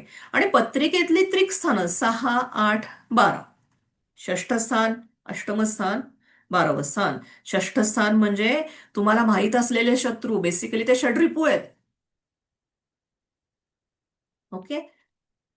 12वं स्थान म्हणजे लपलेले हिडन शत्रू आहेत. ओके, तरी पण तुम्हाला कळतंय हा बाबा कोणीतरी ना मला त्रास देत आहे, एवढं तुम्हाला कळतंय. कोणीतरी लपून आहे. बऱ्याच वेळा तुमच्याच आजूबाजूचे लोक तुमचे शत्रू असतात. आपण म्हणतो ना हिंदीत आस्तीन के साप. माहितीये, कळतंय ही व्यक्ती असू शकते, पण माझ्याकडे आता प्रूफ नाहीये. माझी माझी जाऊ मला त्रास देते पण माझ्याकडे आता प्रूफ नाहीये, पण ती असू शकते, मग मी तिच्यापासून माझं संरक्षण करेन. ओके, सो हे हिडन एनिमीज. आणि अष्टमस्थान कळतच नाही कुठून हल्ला होतोय, म्हणून अष्टमस्थान वृश्चिक राशीला खूप घाबरतात लोक. आणि जेव्हा ते कळत नसतं त्यावेळेस जो येणारा जो संघर्ष आहे तो आपल्या कंट्रोलमध्ये नसतो. षष्ठ, मला माझं फाईट करायला मला मला फ्री विल आहे, मी फाईट करू शकते. इथे फाईट आहे. षष्ठ स्थानात इथे युद्ध आहे, तर अष्टमात इथे अम, संघर्ष आहे. संघर्षाला तुम्हाला चॉईसच नसतो. समोरून वादळ येत असतं, गाड्या येत असतात आणि तुम्हाला स्वतःला वाचवायचं असतं. ओके. सो आपला जन्म कशासाठी झाला, नवग्रहांचा त्यातला रोल काय आहे? सो सगळ्यात अख्ख्याच्या अख्ख्या नवग्रहांपेक्षा दोन ग्रह महत्वाचे आहेत, त्यांना थोडंसं आज समजावून घेऊयात. ओके. राहू. राहू आणि केतू म्हटलं की लोकांचे अँटेने उभे राहतात. ओके. राहू केतूची निर्मिती जेव्हा ग्रह शिकवेन तेव्हा सांगेन. ओके. ते काही ऍक्च्युली त्यांना शारीरिक अस्तित्व नाही आहे आणि ते गणिती बिंदू आहेत, ते चंद्रामुळे निर्माण झालेले आहेत. आता चंद्र म्हणजे काय हो? चंद्र म्हणजे मन आहे ना आपलं. चंद्र म्हणजे माझं मन, माझी माता, माझ्या भावना, माझ्या शरीरातलं पाणी, पृथ्वी तलावरचं पाणी. आपल्या सगळ्यांना माहिती की आपल्या शरीरात 70% पाणी आहे. बरोबर, हे सायन्सने सिद्ध केलं आणि म्हणून ते आपण ऍक्सेप्ट पण करतो. सायन्स हे पण म्हणतं त्या 70% पाण्यातलं 70% पाणी इथे आहे, डोक्यात, मनात. कारण मेंदू कसा आहे, थलथलीत धिरडायत आहे, पाणी आहे तिथे खूप.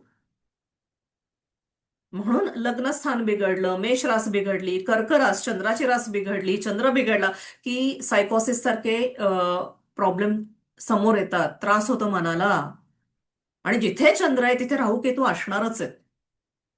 त्यांच्यापासून सुटकाच नाहीये. तुम्हाला हे पण सांगते की चंद्र एका पर्टिक्युलर 3 लाख काही किलोमीटर आपल्या पृथ्वीपासून दूर आहे. पण सायन्सने आता हे पण सिद्ध केलंय की सायन्सने आता हे पण सिद्ध केलंय की काही काही ह्याच्यानी म्हणजे 3 अंश काही कलांनी किंवा ऑलमोस्ट 4 डिग्रीजनी तो पृथ्वीपासून लांब चाललाय. हे मी नाही सांगत, हे नासाने सांगितलंय. मग काही वर्षांनी असेल की तो पृथ्वीच्या कक्षेच्या बाहेरच जाईल. ओके. तुम्हाला एक प्रश्न विचारते, काही वर्षांनी असं एक एक असा वेळ येईल की तो पृथ्वीच्या कक्षेच्या खूप बाहेर जाईल चंद्र. मग त्यावेळेस ग्रहमालिकेत किती ग्रह राहतील? नवग्रहांपैकी किती ग्रह राहतील?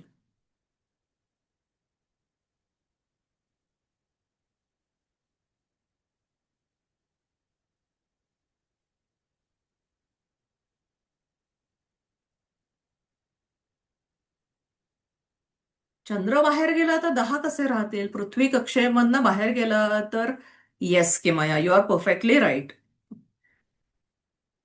6च ग्रह राहतील, 7 नाही.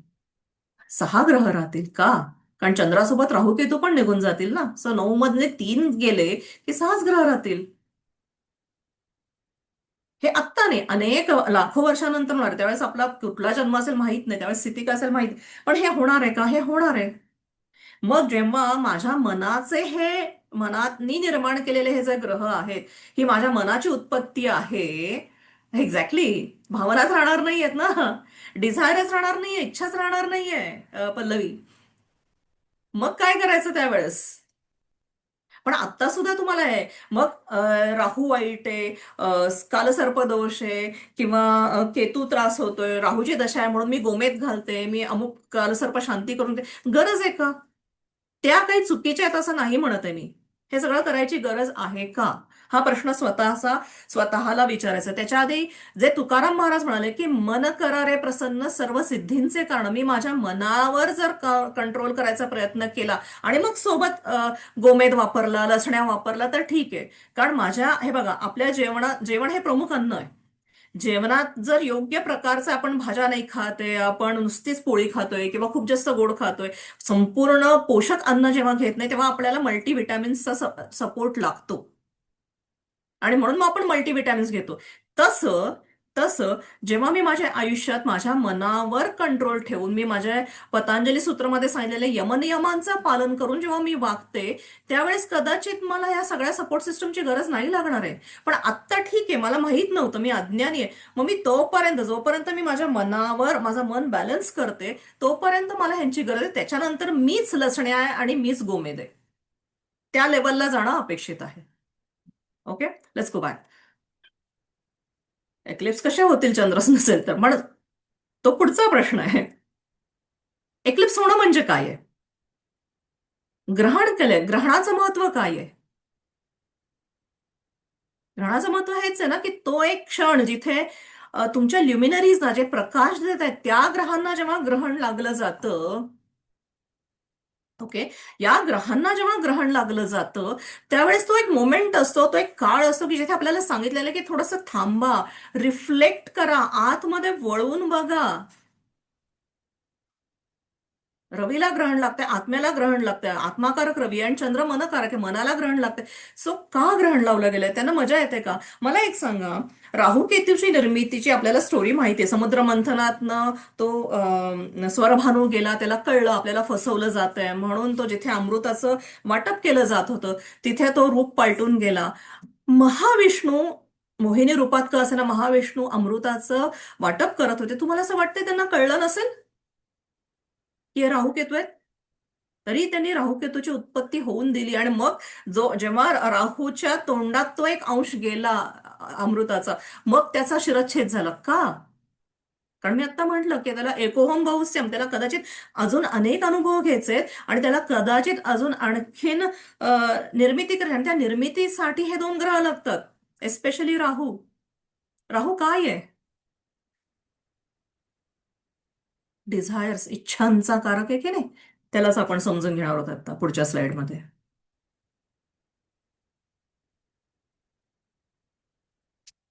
ओके. सो हा राहू ज्याला फक्त शरीर आहे. ओके. सॉरी, डोकं आहे आणि त्याला धड नाहीये. आणि राहू केतू हा अख्खा एक सर्पंट आहे. ओके, स्नेक म्हणतो त्याला आपण, की ज्याला फक्त डोकं आहे म्हणून तो खातच राहतो. So Rahu is a cause of rebirth, पुनर्जन्माचा कारक ग्रह राहू होतो. मग त्याचं, आता नवीन लोकांना ह्या गोष्टी समजून घ्या, पण बाकीच्यांना माहितीये. प्रत्येक ग्रहाला एक स्वगृह किंवा स्वराशी असते. स्वक्षेत्र असतो. जसं मी आत्ता माझ्या घरात आहे ना, मला खूप छान वाटतं, मला पाहिजे तसं मी उठून बसून करेन. देन मग माझं एक ऑफिस असतं, त्याला आपण म्हणतो मूलत्रिकोण राशी. ओके, मूलत्रिकोण राशी म्हणजे ते माझं ऑफिस आहे, तिथे जाऊन मला काम करायचंय. मग मी तिथे खूप कष्ट घेतो, मी फोकस्ड असतो. आणि अजून एक राशी असते ती उच्च राशी, की जिथे मी माझं पूर्णपणे माझा आनंद, माझ्या सगळ्या क्वालिटीज व्यक्त करून मी आनंद घेऊ शकतो. म्हणजे माझा फायनल जे एन्जॉयमेंट आहे ते मला उच्च राशीत मिळतं. हं? स्वगृह किंवा स्वक्षेत्र, मूलत्रिकोण राशी आणि उच्च राशी. सो राहूची कुंभ राशी 11व्या स्थानी येते. Right? Let me show. 1 minute. Sorry, just a second. जायचंय तुला? काय करू? थोडा वेळ. चालेल. 1 सेकंड.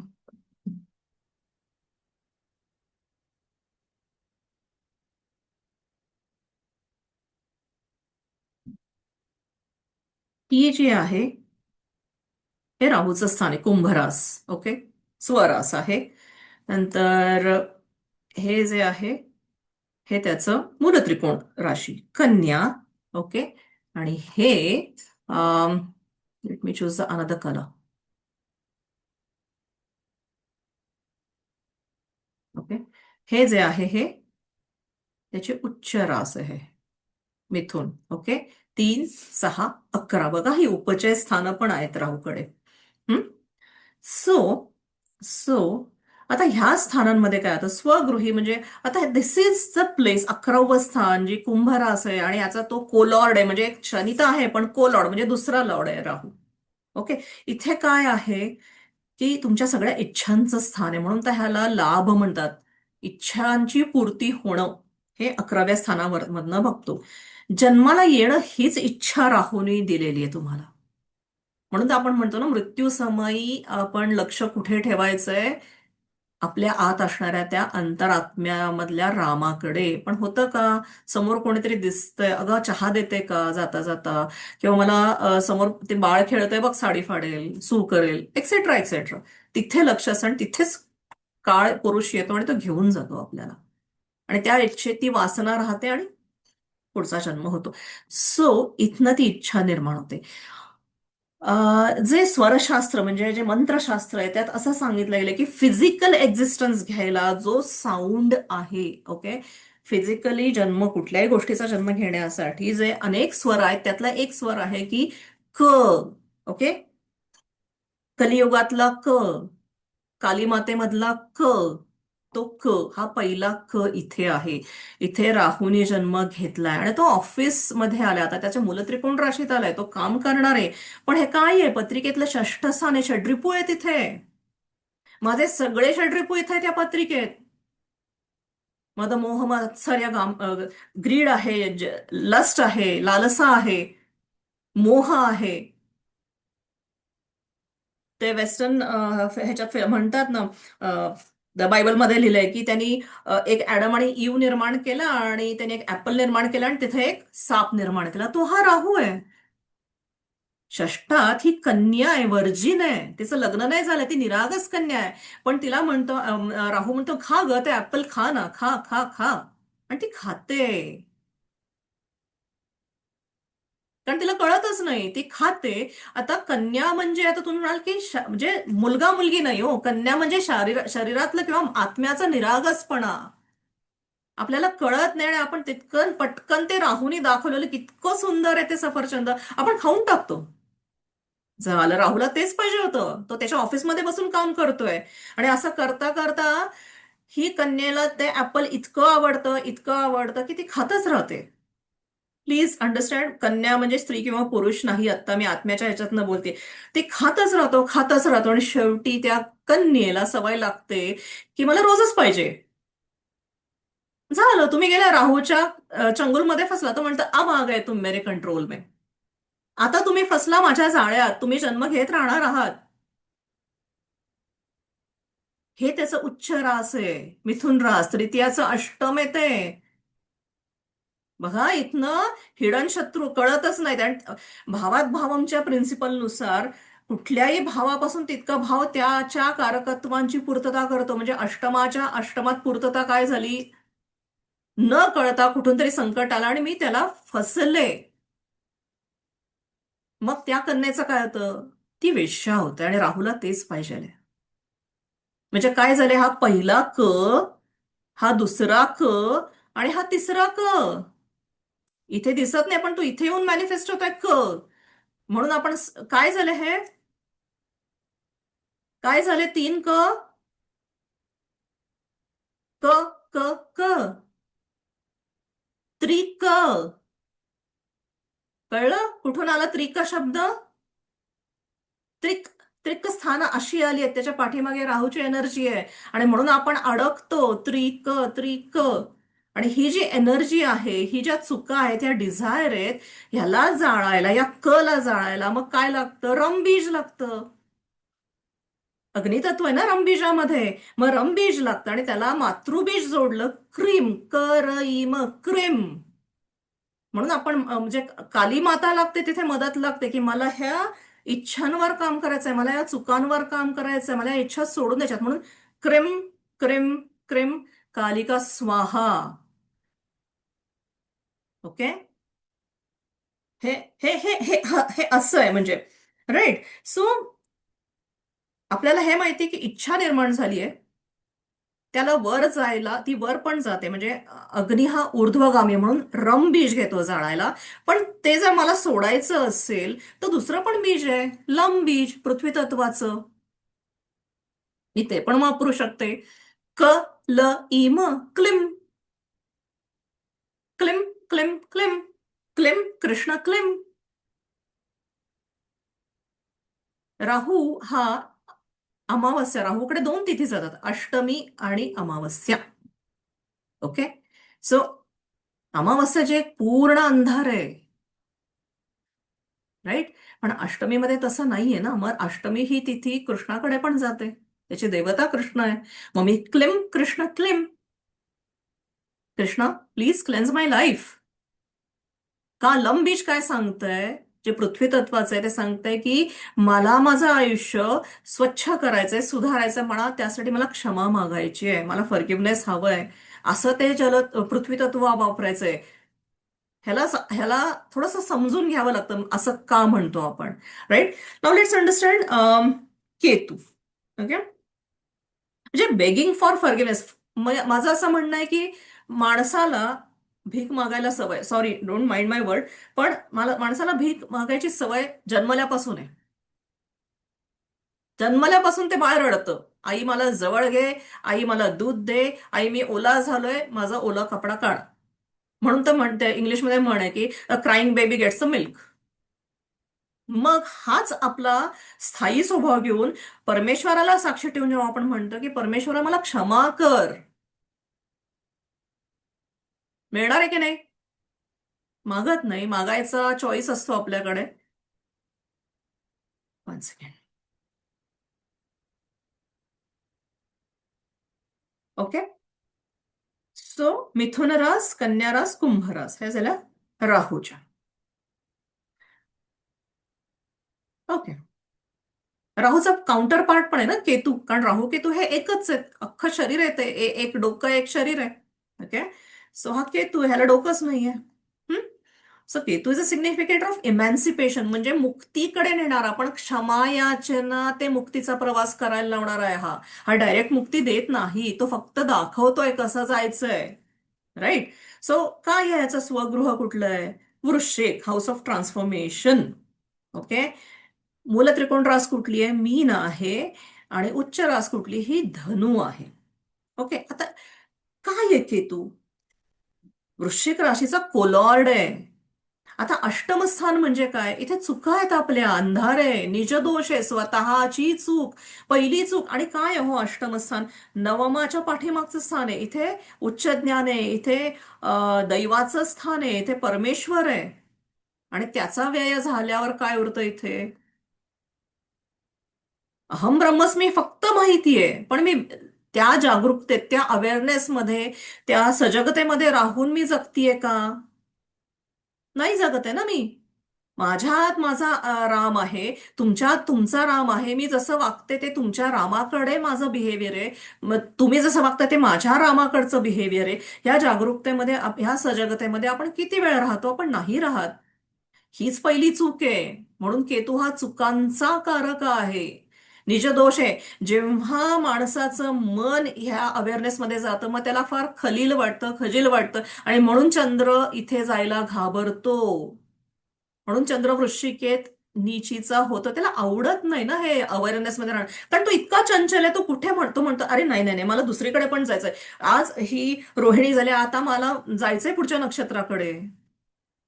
मला मृगाकडे जायचंय. ती आर्द्राची पत्नी वाट बघतीये. तिकडे ज्येष्ठाकडे पण जायचंय. मग अनुराधाकडे पण जायचंय. इथे कुठे मी थांबत बसू आणि बघत बसू की काय चालू आणि काय नाही. किती ट्रिकी कंडिशन आहे बघा निर्मितीची. पण हेच जेव्हा वृश्चिकेचा चंद्र तुमच्याकडे असेल, त्याचीच ही रेमेडी आहे की तुम्ही थोडंसं थांबा आणि आत वळून बघा. केतू तेच सांगतोय, गो विदिन, आत बघा काय आहे. आणि मग तो वृश्चिकेचा चंद्र इतका सुंदर वागू शकतो की ज्याचं नाव ते. उगाच नाही म्हणजे अनेक लोकांनी वृश्चिक राशीवर एवढी मोठे भाष्य केलंय. आपले लाडके वदा भटसरांनी तो ग्रंथ लिहिलाय त्याच्यावर, वृश्चिक लग्न. का? त्याचं उत्तर इथे आहे. ही पहिली चूक आहे की मी विसरलीये की मी स्वतः परमेश्वर आहे. मी विसरलीये की मी परमेश्वराचा अंश आणि मी ऋषींचा वंशज आहे. मी वागतीये एका नॉर्मल राहू सारख्या माणसासारखं. ते हवंय, ते हवंय, मोबाईल पाहिजे, मुलगी पाहिजे, प्रमोशन पाहिजे, बंगला पाहिजे, गाडी पाहिजे, थांबतच नाहीये मन. पण आत जो माझा राम आहे त्याला काय पाहिजे हे माहित नाहीये. या केतूची मूलत्रिकोण राशी मीन रास आहे. आता मीन राशीचे चिन्ह काय हो? मासे, दोन मासे आहेत. एक एका दिशेने जातो, एक एका दिशेने जातो. एक भौतिकतेकडे जातो, एक आध्यात्मिकतेकडे जातो. पण माझं मन इतकं अडकलं इथे की मी परत परत भौतिक सुखाच्या ओढीकडे जातो. मग ते व्ययस्थान ऍक्टिव्ह होणारच आहे ना, कारण व्ययस्थान हे बंधनाचं स्थान आहे. मी माझ्या चॉईसने मी जातोय त्या भौतिकतेकडे. मग मी जन्माला येतानाच माझं बंधन स्थान ऍक्टिव्ह करून आलोय की नाही? आणि ह्या केतूची ही जी रास आहे ही धनुरास, नवम स्थानातली रास. Okay, one minute.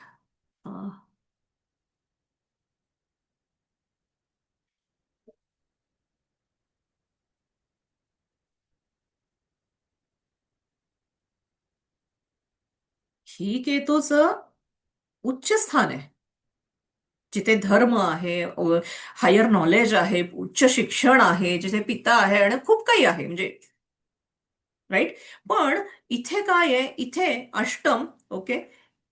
इथे मी विसरलोय मी कोण आहे, माझा देव कोण आहे, माझ्यातला देव कोण आहे हे मी विसरलोय. आणि इथे जाऊन म्हणतो माझा हा हा धर्मच बरोबर आहे. किती कट्टरपणा आहे हा, किती दुराग्रहीपणा आहे. मी इथे राहून मी समोरच्या माणसाला कमी लेखतो. मग ही चूक नाहीये का?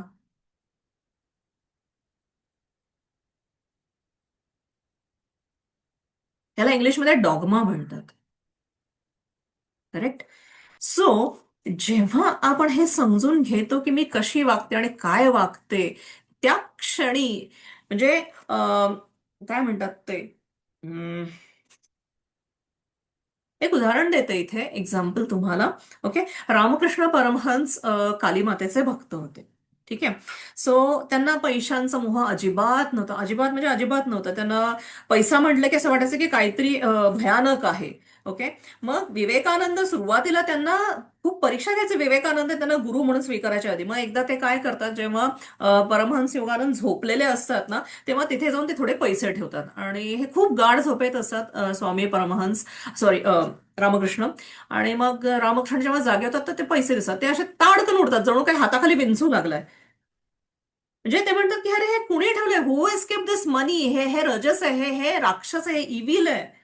सो ह्या चुका जेव्हा त्यांना समजतात ना, त्यावेळेस व्यक्तीला कळतं की आपण कुठे आहोत.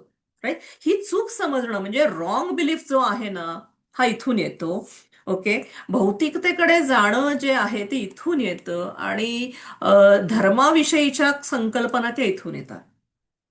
म्हणून यांना सुधारायला आपल्याला काय दिलंय परमेश्वराने किंवा आपल्या अ, ऋषींनी. ओके. त्यांनी आपल्याला दिलाय ओंकार. ओंकार साधना दिली आहे. म्हणजे समजून घ्यायचं की योग्य फेथ काय आहे, योग्य काय म्हणतात ते, योग्य धर्म काय आहे. ओके. उकार म्हणजे रिटर्न आहे, यू टर्न घ्यायचा आहे मला कुठे, अध्यात्माकडे जिथून मी आलोय तिकडे. म्हणजे मला मग पुन्हा मेशेत नाही यायचंय, मला मिनेतनच बाहेर जायचंय. त्याच्यासाठी उकार आहे. आणि मम मकार विलय जिथे आहे तिथे मी माझ्या सगळ्या जुन्या बिलीफ्स आणि चुकांचा मी विलय करतोय, जे शिवतत्व आहे. आणि जिथे मला जाणवतंय ओम तत्सत, म्हणजे परमेश्वर हा फक्त आणि फक्त प्रकाश आणि सत्य आहे, ह्याची जाणीव करून देण्यासाठी खरं म्हणजे केतू इथे उच्च होतो. सो जेव्हा आपण म्हणतो की जेव्हा आम्ही प्रत्येक धर्माला योग्य तितकी मान देतो, मग किती छोटा असू दे तो धर्म, मग तो बौद्ध असू दे नाहीतर चांभार असू दे, काही पण असू दे त्याचं रिलिजन, पण मी त्याला रामासारखं बघतो, त्यावेळेस माझ्या पत्रिकेतला नवमातला केतू ऍक्टिव्ह होतो. आता हे थोडंसं आध्यात्मिक आहे, राईट. हे मला सांगायचं होतं, कारण इथून पुढे जे आपण समजणार आहोत की पुढचा प्रवास कसा असणार आहे, राईट.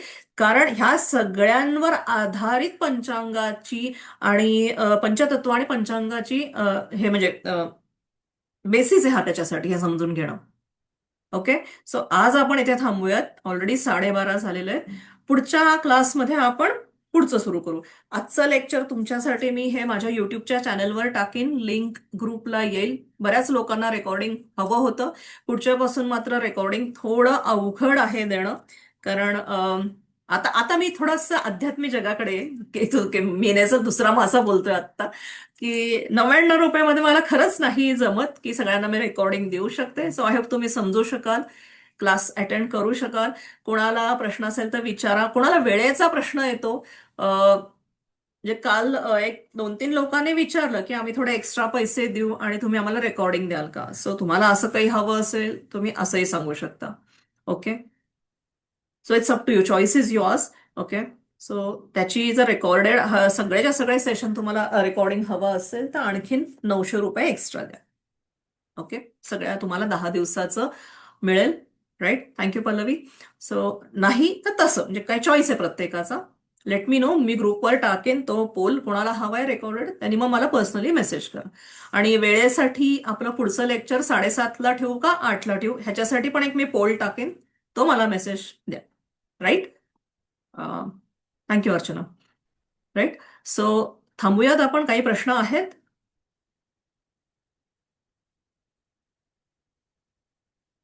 हा. एक मिनिट, तुम्ही हँड रेस करता का? देवयानी, एक minute, I will unmute you. Unmute केलंय, बोला तुम्ही. बोला येस देवयानी. मॅम. नमस्ते. नमस्कार. आणि थँक्यू. सगळ्यात पहिले तर तुमचं जे मराठी आपण शोधतो ना, आपण मराठी माणूस मराठी लँग्वेज मध्ये क्लास शिकवणारे शोधतात, तर ते मला जास्त आवडलं. मराठीमध्ये हा क्लास करायला मिळतोय. आणि मला असं विचारायचं की आता मी आणि उत्तरा ट्विन्स आहे. मग आई कधी कन्फ्यूज होते की ही मोठी का ही लहान, आणि दोघींमध्ये 5 मिनिटाचं अंतर आहे. तर मग त्याच्यामध्ये कधी असं तिला लक्षात येत नाही की ही मोठी का ही लहान. तर मग तो 5 मिनिटाचा गॅप, आता तुम्ही सांगितलं की सेकंदांनी आपलं बदलत राहतं. हो. तर मग त्याचाही तिथं फरक पडणार. समजा तिचा वेळ जर मी गृहीत धरला आणि माझा वेळ त्यांनी गृहीत धरला, तर त्याचाही फरक पडतो ना आपल्या फरक मध्ये. पडतो. आता जर पहिल्या बाळाचाच जन्मवेळ माहीत नसेल तर थोडा प्रश्न अवघड आहे, क्लिष्ट आहे. हा जसं परत म्हटलं की इथे तुम्हाला अशी व्यक्ती पाहिजे की जी सांगेल की हा बाबा ह्यातलं हे कोण हे कोण. पण त्याला आपल्याकडे आहे शास्त्रामध्ये की तुम्ही तुमचा लाईफ पॅटर्न मधले, म्हणजे मी त्याला माइलस्टोन म्हणते, म्हणजे असं रस्त्यावर जाताना दगड लावलेले असतात की नाही, तसे दिसत असतात. मग कितीही जरी तुम्ही जुळ्या असल्या तरी तुमची भाग्य वेगळी आहेत. ओके. हम्म. तुमचा प्रवास काहीतरी वेगळा आहे. तो काही घटना तुमच्या आयुष्यात कधी झाल्या त्याप्रमाणे तुम्हाला कळेल की तुमच्या त्या काळात काय दशा होती. तसं. ओके. ओके. तसं आणि करता येईल आपल्याला. हा. काहीतरी विचारणार होते, विसरले, सॉरी. नंतर विचारेन. ठीक आहे, काही हरकत नाही. थँक्यू. या. आणि मी कॉल करू तुम्हाला थोडंसं बोलायचंच होतं. हा, म्हणजे फी नंतर. संदर्भात, किंवा आता समजा मी हा 10 दिवसाचा तर आहे, फर्स्ट लेक्चर ऐकूनच असं वाटतंय की मी सकाळी पण बोलले की मला करावं असं वाटतं, कारण मराठी आहे, हिंदीमध्ये आपण खूप वेळेला ट्रान्सलेट नाही करू शकत. माझं फुल मराठी मीडियम शिक्षण असल्यामुळे इंग्लिश थोडा समजायला अवघड जाते. फ्रँकली स्पीकिंग 35 मार्क होते मला 12वी मराठीत. काही हरकत त्यामुळे नाहीये. इंग्लिशला मग मराठी जास्त सोपं वाटतंय. फीच्या संदर्भात थोडं बोलायचं होतं, आणि फोनवर टाइमचा बोलूयात काही आपण. इश्यू नाही. चालेल मॅम. हं? तुम्ही मला फोन करा, थोड्या वेळाने फोन करा. ओके. चालेल. ठीक आहे, चालेल. थँक्यू. मॅम प्रणय हा, प्रणयला speaking. अनम्यूट करा. बोला Pranay. Hello ma'am. Hello. First of all चांगलं लेक्चर होतं, थँक्यू सो मच. माझा प्रश्न असा होता, जसं तुम्ही स्टार्टिंग ऑफ द लेक्चरमध्ये बोललात की जे कुंडलीचे स्टाईल्स आहेत, ज्याच्यामध्ये नॉर्थ इंडियन स्टाईल ज्यांचा शुक्र चांगला असतो, हं. किंवा साऊथ इंडियन स्टाईल ज्यांचा गुरु चांगला आहे. तर डज दॅट मीन की समज कुणाचा गुरु चांगला असेल किंवा कुणाचा शुक्र चांगला असेल, तर त्यांनी नॉर्थ इंडियन स्टाईलनी कुंडल्या बघाव्या का त्याचा काही वेगळा अर्थ असं आहे? एक, मी माझ्या डॉक्टर पै ज्यांच्याकडनं शिकले, त्यांनी आम्हाला शिकवलं होतं की ज्यांचा शुक्र चांगला असतो त्यांना नॉर्थ इंडियन स्टाईल पद्धती शक्यतो आवडते. ओके, मला नॉर्थ इंडियन स्टाईल जास्त आवडते. ज्यांचा गुरु चांगला असतो, बलवान असतो, त्यांना ते साऊथ इंडियन आवडतं, किंवा रवी वगैरे, किंवा तुम्ही हे उपाय म्हणून पण वापरू शकता. तुम्ही त्या पद्धतीने पत्रिका शिकवू शकता. ओके.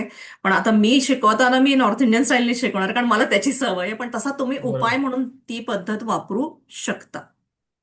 ओके, पण असं होतं का की म्हणजे लेट से कुणाचा गुरु चांगला असेल किंवा कुणाचा शुक्र चांगला असेल, पण तो दुसऱ्या टाईपच्या पत्रिकेनी कुणाला प्रिडिक्शन्स देतोय, तर त्याच्यामध्ये इज देअर सम मिसइंटरप्रेशन, म्हणजे त्याच्यामुळे आहे का, is there any other concept? नाही नाही, असं काही नाहीये. बेसिकली तुम्हाला पत्रिका कळायला पाहिजे, पण हे त्यातला एक एक टूल आहे की हा बाबा, मी ह्या पद्धतीने ह्या पत्रिका घेऊ शकतो. आता सगळे डाऊन साऊथ तसं ते चौकोनी पत्रिका, ते मी जसं दाखवलं साऊथ इंडियन, बरोबर. ते तेच वापरतात. डज दॅट मीन त्यांचा शुक्र चांगला नाहीये? करेक्ट. असं नसतं ना. हा, पण त्यांच्याकडे ती पद्धत वापरली गेलेली आहे. तिकडे बघा, जे तुम्ही जर ग्रह समजत असाल, तर शुक्र हे सौंदर्य, ब्युटी, थोडंसं कम्फर्ट, लक्झुरी, हे नॉर्थकडे जास्त आहे. हम्म. डाऊन साऊथ काय आहे, अभ्यास जास्त आहे तिकडे. सो ते तशा वापरतात. सो त्या रिजनचा पण इम्पॅक्ट आहे ना तिकडे. आणि बरोबर. इकडे ईस्टर्न इंडियाकडे तर सूर्यच उगवतो, म्हणजे ओरियाकडे सूर्य तिकडनं येतो ना पहिला. करेक्ट. हा. मग तिकडे ती पद्धत असेल. Right. So don't take it की मी तसं केलं तर तसं होईल का, नाही. असं हे फक्त मला सांगायचं होतं तुम्हाला. ह्या ह्या पद्धती आहेत तसं. ओके. थँक्यू. वेलकम. या. येस मॅम, उत्तरा म्हणून आहेत, त्यांना मी हा, अनम्यूट करतो. प्लीज बोला. बोल, उत्तर अनम्यूट करा. हो. नमस्ते मॅम. नमस्ते. आजचा क्लास छान वाटला मला. पहिलाच दिवस थँक्यू. होता. थँक्यू. आणि माझं थोडंसं टाइमचा थोडासा प्रॉब्लेम आहे. 8चा क्लास थोडासा आपण 8:15ला घेऊ शकतो का, असा प्रश्न होता माझा. ठीक आहे, मी ग्रुपवर हे एक पोल टाकते. ठीक आहे. ज्यांना कुणाला जमेल नाही, होतं 8:15. काय माहितीये का, no let me tell you frankly. मी माझ्या घरातनं ऑपरेट करते, राईट. आणि 8:15 केला ना की तो संपायला आपल्याला 9:45 वगैरे होतील, किंवा असं म्हणजे हे होतं, थोडासा उशीर होतो, राईट. मग कामाला बायका येणं, मग ते खटखट होणं, ते डिस्टर्बन्स होणं, हे होतं. मी या एकासाठीच ठेवलं होतं. पण आपण विचारूयात पोलवर. ओके. हो. हो, थोडंसं ठीक आहे. ऍडजस्ट करा, आणि तुम्हाला म्हणजे ते रिपीट, पहिल्यांदा मी जे आज शिकवले त्यातलं काही म्हणजे 2 मिनिटं मी त्याच्यावर परत एकदा बोलत असते. हा. ठीक आहे. हा, किमया.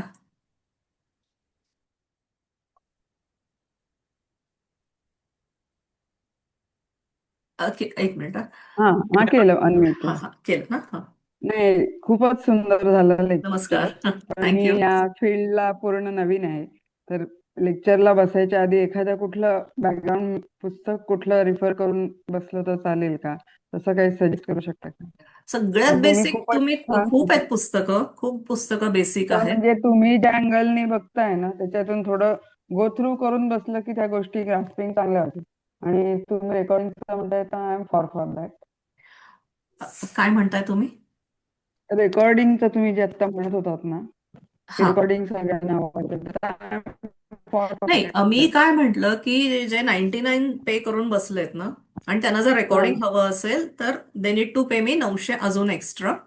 ओके. हो, सो त्यांना 9 तो हे तो 10 मुद्दाच दिवसाचं नाही. रेकॉर्डिंग मिळेल. ज्यांना हवंय त्यांनी सांगा मला पर्सनली. ओके.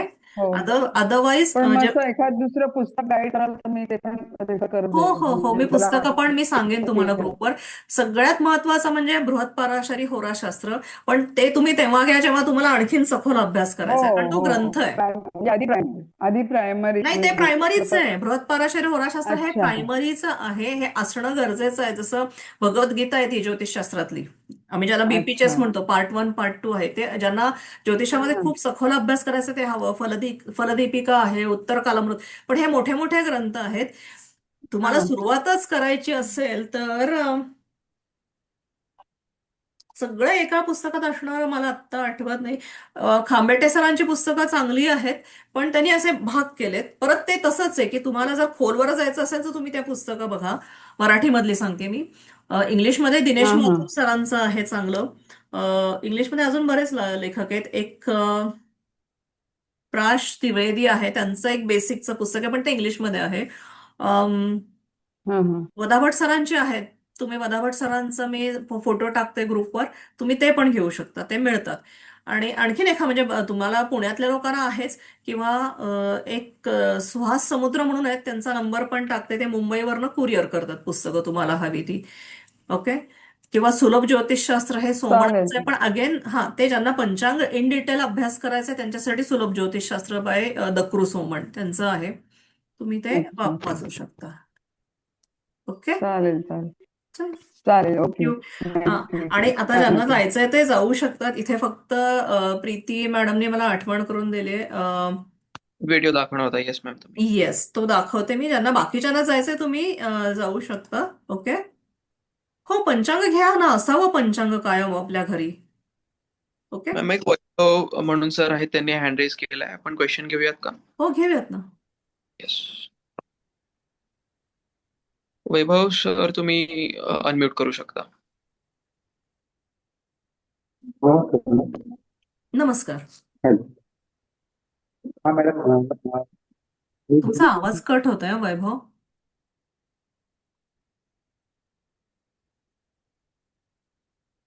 हॅलो. ते पुन्हा I guess म्यूट झालेत वैभव. तुम्हाला अनम्यूट करायला रिक्वेस्ट केली. अनम्यूट करा. हा येतोय का आवाज? हो येतोय येतो. सर, बोलू शकता. Okay okay. Madam hello. हा बोला. हा, मी वैभव श्रोत्री नाव आहे माझं. मी त्र्यंबकेश्वरला असतो. गुरुजी आहे मी. हॅलो. नाही आवाज क्लिअर नाही येते. येतोय का आवाज? सर तुम्ही तुमचा प्रश्न चॅटबॉक्स मध्ये टाका. मॅम वाचतील आणि मग तुम्हाला रिप्लाय देतील. तुमचा हो आवाज चालेल कट काय होतोय. हरकत नाही. म्हणजे मलाच कट होतोय का सगळ्यांना एक ऐकू येते का आवाज कट. कुणाला प्रश्न यांचा? येस, त्यांचा आवाज कट होतोय म्हणून म्हटलं चॅटबॉक्स वर हा टाका. ते रिप्लाय करतील मॅम तुम्हाला. ठीक आहे. एक एक अपर्णा मिनिट मॅडम आहेत. ऐकून.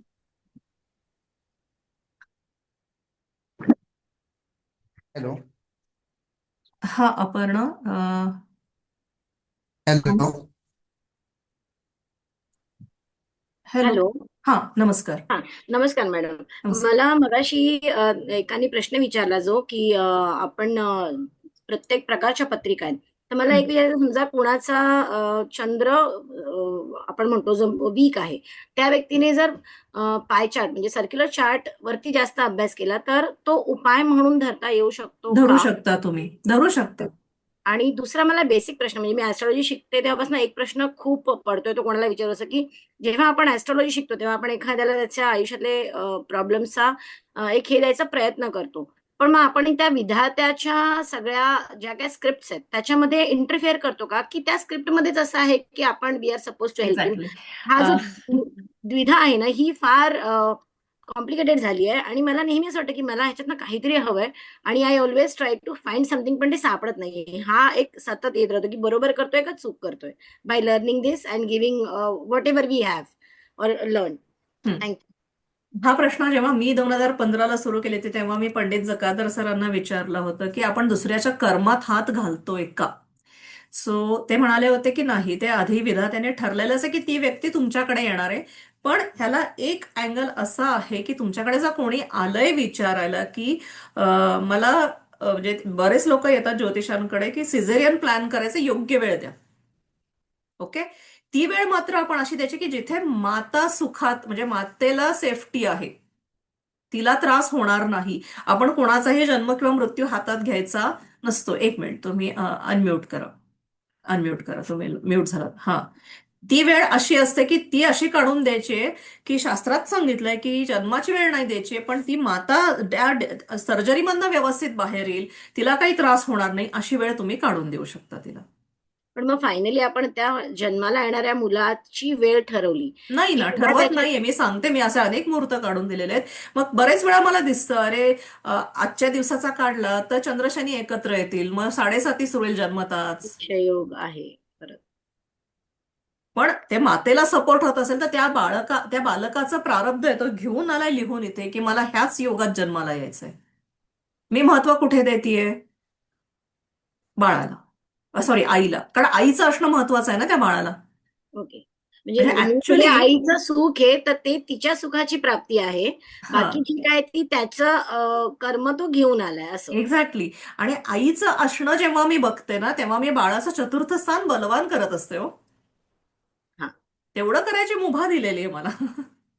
ओके. थँक्यू. आणि आजचं खरंच खूपच सुंदर झालं. एक वेगळा पर्स्पेक्टिव्ह मिळतोय असं थँक्यू. वाटतंय. तर खूप धन्यवाद तुमच्या madam. Thank you thank you so so much. Much. Thank you. Thank you.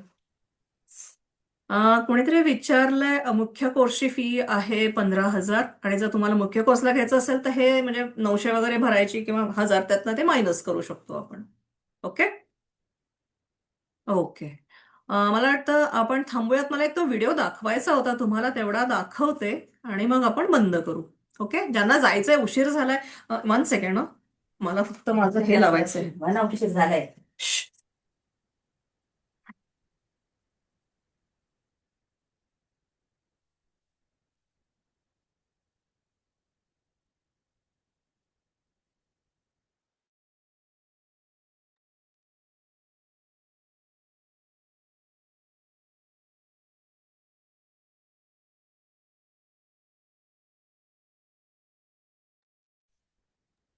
कोणाला बोलायचं झालंय? ठीक आहे, मी तुम्हाला तो व्हिडिओ दाखवते. एक सेकंड. रेकॉर्डिंग आता बंद करूयात आपण.